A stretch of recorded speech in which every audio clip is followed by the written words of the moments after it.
Then we get into the influences on arterial highway development in the United States and from other countries.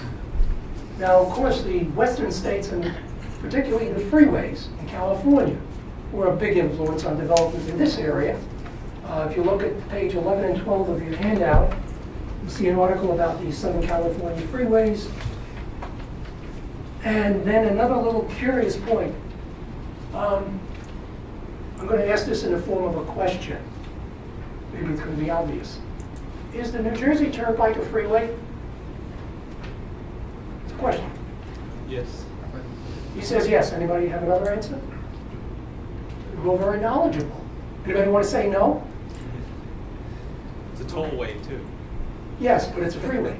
Freeway. Yes, because, and this came up in the Times recently. There's an article 3 weeks ago in the Times about what was happening in Los Angeles, where they're going to have the first toll road in the Los Angeles area. This is revolutionary in Los Angeles. You know, they don't like tolls. And there was complaints from the motorists. We have freeways. What do you mean a toll? We have freeways. You can't take our freeways away. So they had to be explained to them. The public thinks of freeways as not having a toll. A freeway, in a traffic engineering sense, and from a functional standpoint, is a road with controlled access, no traffic signals, a median. It's a functional description. So the New Jersey Turnpike is a freeway. The New York State Thruway is a freeway, as is the Long Island Expressway or Route 3.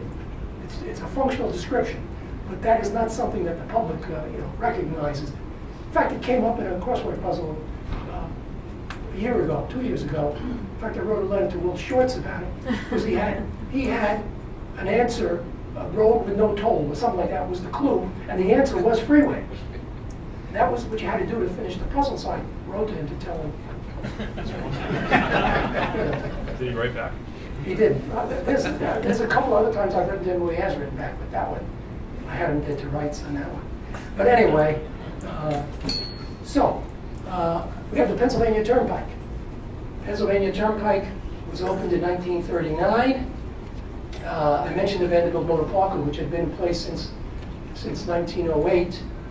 And then a very important example from Europe. You had World War II, and Dwight Eisenhower was over there, doing a few things in World War II. And he saw the oil bonds in Germany. We gotta have something like that in the United States. So when he became president, he was the major angel, you might say, the major pusher. He didn't do it on his own. He had to get Congress to approve it, with the approval and the development of the interstate highway system to provide that kind of road here, basically what we call the interstate highway system.